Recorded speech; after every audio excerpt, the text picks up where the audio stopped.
mempekerjakannya, tetapi bagaimana juga kita memperhatikan kehidupannya, bagaimana kita memperhatikan kesehariannya, ya, baik tidaknya, ada tidak sesuatu yang bisa diarahkan, ya, maka ini adalah upaya untuk mencontoh sebagaimana apa yang ada pada kehidupan pada saat itu. Ya. Lihatlah akhwati fillah yang dimuliakan oleh Allah Subhanahu wa taala. Salim yang tadinya adalah salah seorang budak, ya, akhirnya dibebaskan oleh majikannya. Ya, kalau di sini dikatakan siapa majikannya, yaitu Sabiyah binti Ya'ar. Ya, Sabiyah binti Ya'ar al-Ansariyah. Ya. Dan majikan wanitanya ini, ya, melihat Salim ini memiliki sifat-sifat mulia yang membuatnya ingin memerdekakannya. Jadi istri daripada majikannya ini adalah orang yang memperhatikan kehidupan Salim dan melihat ada tanda-tanda kebaikan padanya, maka dia ingin memerdekakannya. Ya, dia ingin memerdekakannya. Maka suaminya, yaitu Abu Hudzaifah, ya, Abu Hudzaifah bin Yaman ini, khawatir jangan-jangan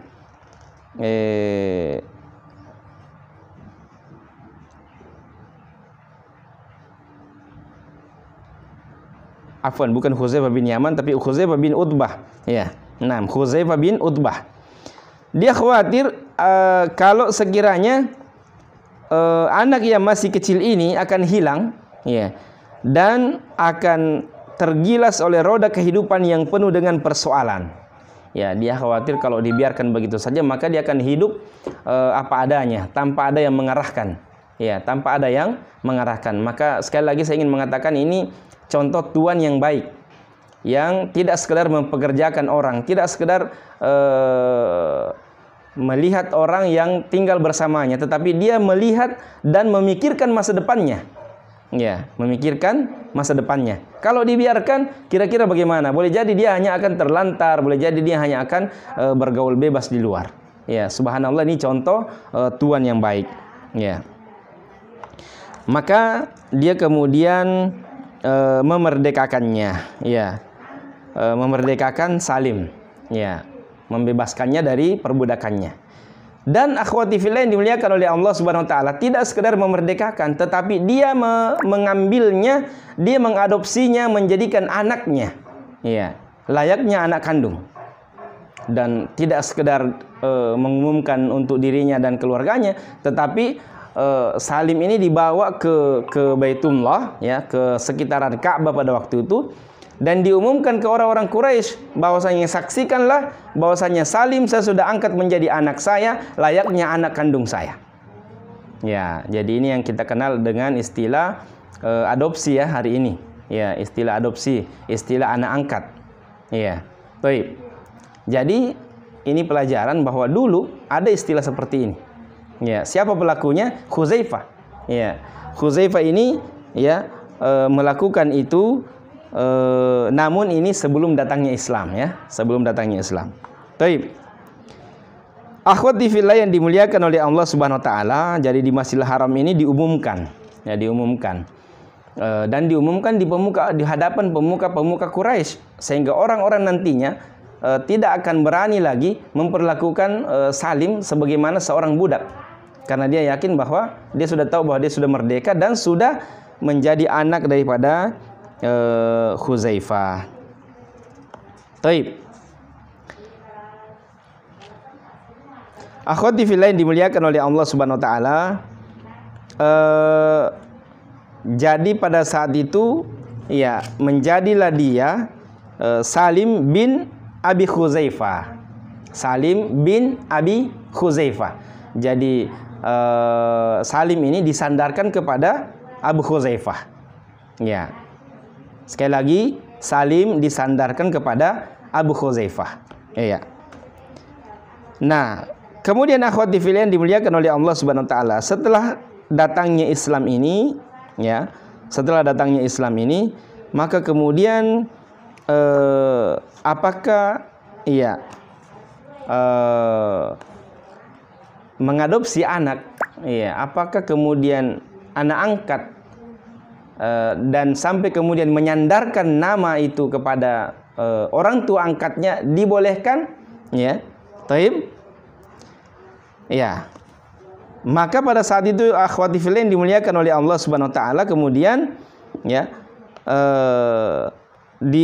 dijelaskan dengan turunnya ayat, ya, dijelaskan dan turunnya ayat seperti misalnya dalam firman Allah surah Al-Ahzab ayat kelima. Ya, Al-Ahzab ayat kelima. Allah Ta'ala berfirman, ud'uuhum li'abaihim huwa aqsadu indallah fa illam ta'lamu aba'ahum fa ikhwanukum fid din wa mawalikum wa laysa 'alaikum junahum fima akhta'tum bih walakin ma ta'ammadat qulubukum wa kana Allahu ghafurur rahima. Ya, artinya nanti akhwat bisa buka sendiri. Panggillah mereka anak-anak angkat itu, ya maksudnya anak angkat itu, ya, dengan memakai nama bapak-bapak mereka. Itulah yang adil di sisi Allah. Dan jika kamu tidak mengetahui bapak mereka, maka panggillah mereka sebagai saudara-saudaramu seagama dan maula-maulamu. Nah, ini latar belakang kenapa dikatakan Salim maula Abu Huzaifah. Ya. Dan maulamu, ya. Maula itu maksudnya hamba sahaya, ya, hamba sahaya. Taib. Hamba sahaya yang dimerdekakan, ya, dan dijadikan anak angkat, ya. Taib.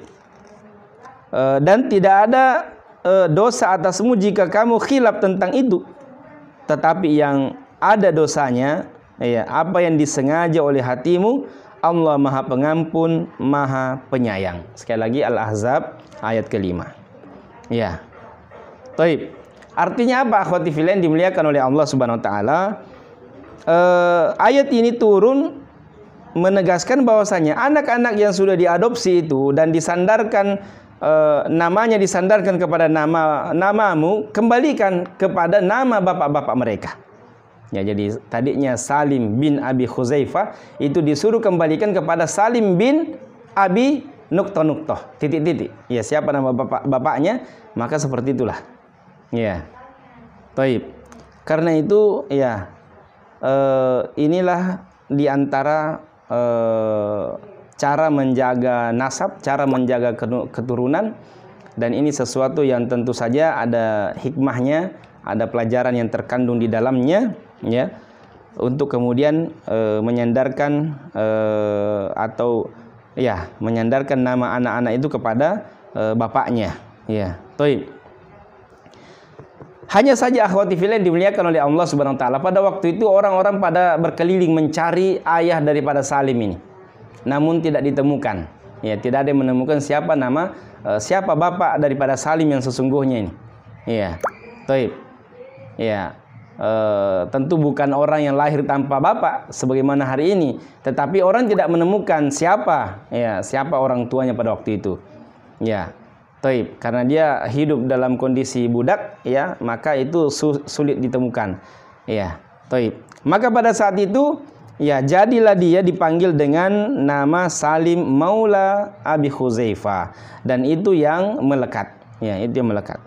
Taib. Karena itu akhwati fillah yang dimuliakan oleh Allah Subhanahu wa taala, bisa kita katakan bahwasanya dulu yang namanya anak angkat itu ada, dibolehkan, bahkan nama-nama mereka disandarkan kepada bapak angkatnya.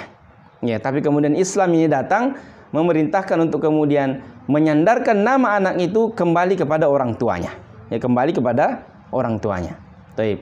Anak angkat tetap ada, ya, anak angkat tetap dibolehkan, mengadopsi anak tetap dibolehkan, akan tetapi ya untuk tidak lagi menyandarkan sebagaimana sandaran jahiliyah yang pernah ada.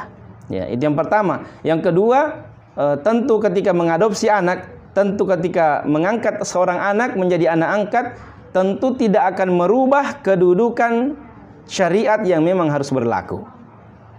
Ya. Taib. Yang bukan muhrim, ya tetap bukan muhrim. Anak angkat tidak akan merubah status bukan muhrim menjadi muhrim. Ya. Taib. Anak angkat tidak akan merubah menjadi status anak yang akan mendapatkan harta warisan sebagaimana anak-anak kandung. Ya. Taib. Ya, ini ada pelajaran fikih yang kita bisa tarik di sini. Ya.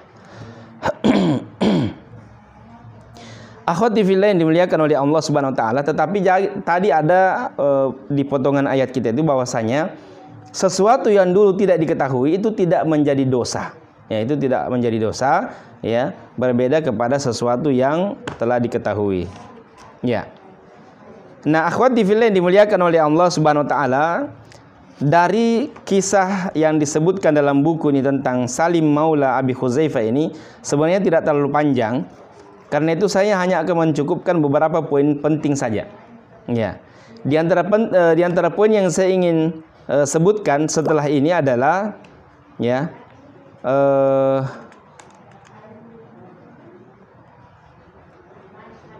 adalah bagaimana Salim dengan bapak angkatnya ini. Ya, orang yang telah mengangkatnya, orang yang telah mengadopsinya. Ya. Bagaimana hubungannya, bagaimana kedekatannya, bagaimana eratnya. Ya. Disebutkan dalam kisah ini akhwati fillah bahwasanya Abu Khuzaifah tidak sekedar mengangkat dan menjadikan Salim tadi sebagai anak angkatnya, tetapi betul-betul mengambilnya seperti merasakannya seperti saudaranya, memperlakukannya sebagai bagian dari keluarganya. Ya. Dan itu dalam segala hal. Ya. Hatta dalam peperangan sekalipun. Ya, dalam peperangan sekalipun. Sehingga di mana ada peperangan dengan Rasulullah SAW, maka dua-duanya ada. Ya, Salim, ya Abu Khuzaifah, dua-duanya ada. Ya. Dan pada akhir kisah ini akhwati fillah juga nantinya akan syahid secara bersamaan dalam satu peperangan yang sama. Ya. Taib, di akhir hayat mereka berdua ini, ya, syahid secara bersamaan di tempat yang sama, di peperangan yang sama, dan dengan model yang berdekatan. Ya, disebutkan kepala yang satu itu mendekati kaki yang satu. Ya, hanya tidak disebutkan di sini kepalanya siapa yang berada di dekat kaki. Ya, taib. Iya, nanti akan kita sebutkan ya. Jadi bahkan di sini disebutkan pertemuan di medan yang mulia, ya apa? Pertemuan di medan kemuliaan. Maksudnya ini dalam peperangan ini, ya, di mana keduanya sama-sama berjuang dengan gigihnya, ya. Yang mana akhwati fillah yang dimuliakan oleh Allah Subhanahu wa taala, atau sebelum ke situ,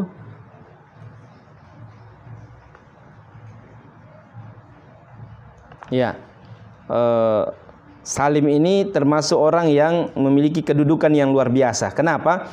Beliau ini termasuk orang yang di antara sahabat yang hafal Quran dan termasuk orang yang baik hafalannya. Ya, baik hafalannya, mengalahkan banyak kibarus sahabat.